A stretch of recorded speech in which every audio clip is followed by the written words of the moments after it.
What up, guys? This is Casey is Raw again, and this is Talking Wrestling with Casey is Raw. And this is, I'm going to be talking about the recent and the season finale of Dark Side of the Ring, about the WWF steroid scandal. To me, when I was watching it, I really didn't get any new information from it. I mean, it was like back in the day, it was pretty easy for wrestlers. I mean, at the time, during the early 80s, during the 80s, just like their old lawyer would say, that getting a steroid was legal as taking aspirin. That's probably a little drastic. I would say you probably still need a prescription for that, but even during the 80s. But yeah, I mean, it was obvious. Everyone who's huge, like even like Hogan, maybe Macho Man, even Macho Man in later years, you could tell he was taking steroids. I mean, you could even look at Chris Benoit. He was chiseled, and it was like when, I guess, their WWF doctor was on hand to help out for injuries and stuff like that, but on the side, he was selling steroids. I mean, I'm pretty sure that was kind of well known now that he was doing that. So, but there was one thing during the whole trial. There was a rumor going around that if Vince McMahon was going to go to jail, the rumor is the person he's going to handpick to take over the company while he was in jail was Jerry Jarrett. But they didn't confirm or deny that rumor or debunk it. But I heard later on in life that it was not true. But I mean, he probably had to really think about who's going to take over the company while he was in jail, because there was a chance he was going to go to jail. I mean, he was, you could tell in the 90s that Vince was taking steroids as well. I mean, it was kind of obvious. It was, he was chiseled. So, I'm sure Vince didn't have to say, hey, you had to take steroids, but I think it was well applied. It was not said, but, it was acknowledged, silently acknowledged, that if you want to get over, you had to be huge. And it was well known that WWF loved the big guys. It took until like Bret Hart, Shawn Michaels, to have them take to start liking the smaller guys, believe into the smaller guys. And even then, they still relied on the bigger guys. I mean, even nowadays, think about it. I mean, look at Lesnar. I mean, Lesnar, especially when he first came in, you could tell the guy was on roids. I mean, dude, it looked like his eyebrows had muscles. Like, how do you get muscles on your eyebrows? But, I mean, he was also a supreme athlete. He was,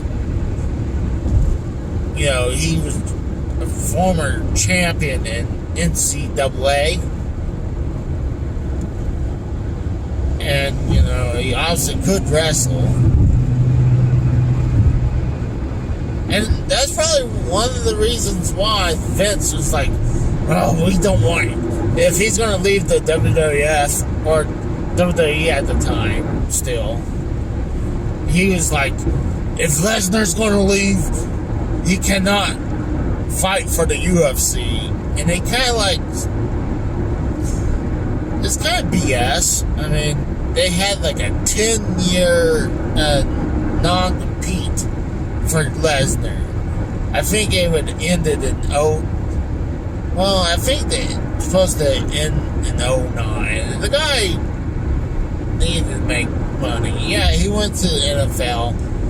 It wasn't working out for him. I didn't think he went to NFL Europe. And that did not work out for him. But, having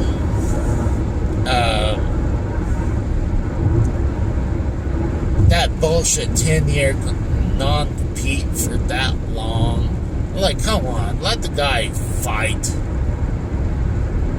Eventually, I believe Lesnar sued WWE to change that ruling because the guy got to make money. I'm like, that was a bullshit move. It's kind of like how, some people have a 3-month non-compete. I can understand Lesnar not wrestling for a year, or no wrestling, no fighting for a year. Okay, I understand. But 10-year non-compete, that was just outrageous. I think they were just pissed because how much money and time they put in Lesnar and he left. Well, they're definitely getting their money out of Lesnar. And they're both, the WWE and Lesnar, laughing all the way to the bank. But, getting back to the point, I got sidetracked. But as the whole thing with the steroids, I mean, yeah, it really needs to be cut down, honestly. But, they were trying to get after Vince. If he was pushing it on him, I can understand they go after him. At that time, I really don't think you could really.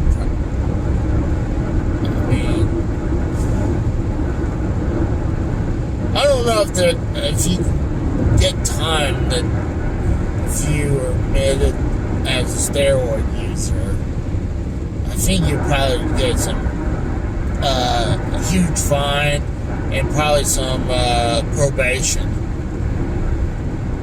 But I could be wrong. I mean, I'm not a lawyer, but come on. Hogan admitted he took steroids on Arsenio Hall show. But he only said he took it like 3 times. Now, it was obvious he was taking a hell of a lot more than that, especially in the 80s. During the 80s, he was blown up. And you can tell, like, around, WrestleMania 9, he shrunk. So, that was BS because, like around WrestleMania 9, he was deflated all the way down to his normal frame, and he just, Hogan's building up more bulk nowadays, and I think it's more natural now, but I could be still wrong, there could be still roids, but he looked different than and now. I mean, it looks more natural the way he looks than, like, when he first won the belt, his face was huge. Nowadays, his face looks normal. But I think, during the WrestleMania 19, they were using the whole steroid scandal as a storyline, saying that Hogan went against Vince McMahon, and it's like, no, he didn't. He actually backed up Vince. I mean, yeah, he admitted in trial that he was taking steroids, but Vince was not pushing steroids onto Hogan, and he told the truth. And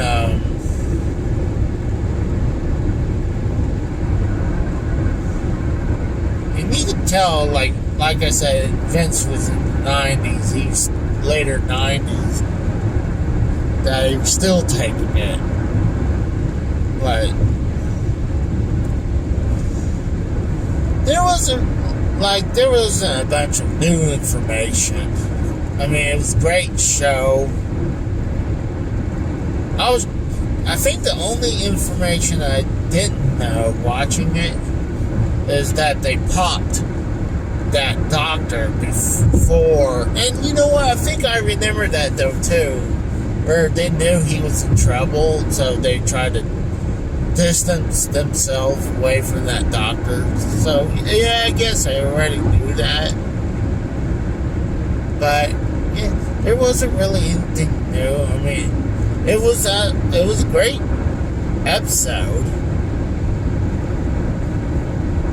and I'm wondering after this if they're gonna do the sex scandal with all the things like they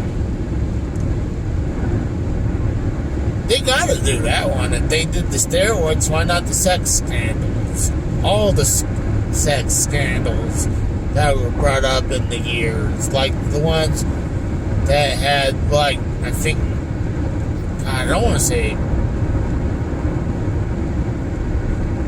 a guy named Mel. I'm trying to think what his last name. I don't want to say the wrong name because when I say the name, I'm thinking of the actor. No. But there was 3 people who was really caught in the early 80s in the sex scandal, and one of them was Pat Patterson. And he somehow got his job back after everything got dismissed. But I mean, the thing is with WWF, I mean, it was kind of like they like if they see this guy has a brilliant mind, and if he's charismatic, they'll kind of like, sweep the dirt under the rug. I mean, kind of like how they did with Stone Cold. I mean, they put a gag order on Deborah McMichaels so she wouldn't talk about all the shit Stone Cold did. Because, right after Stone Cold left the WWE back in 2002, and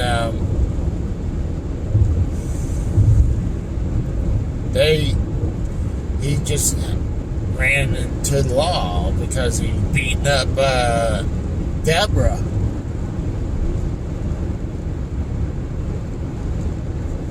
But you don't know what went on. I mean, yeah, it could have been roid rage. It could have. But, I mean, your spouse will abuse without steroids. So, if Austin was taking steroids, it was not a lot. Because, I mean, he wasn't chiseled.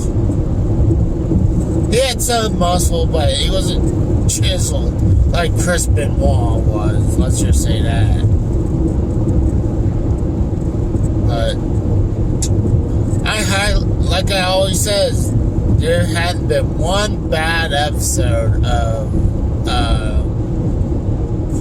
Dark Side of the Ring. And I kind of aligned myself with Solid Monster. It's like I kind of like, watching the episodes that I don't know any information to learn about. Like Johnny Canine.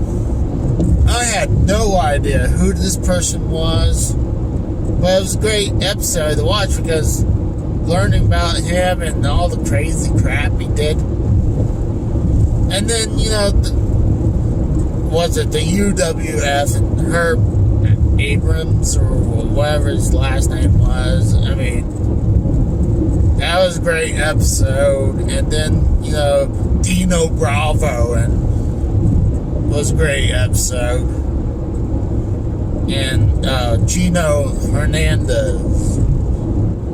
And Gino could have been a great talent for the WWF.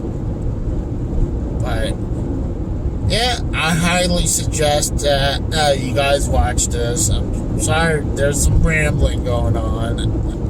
But, you guys have a good day. Thank you.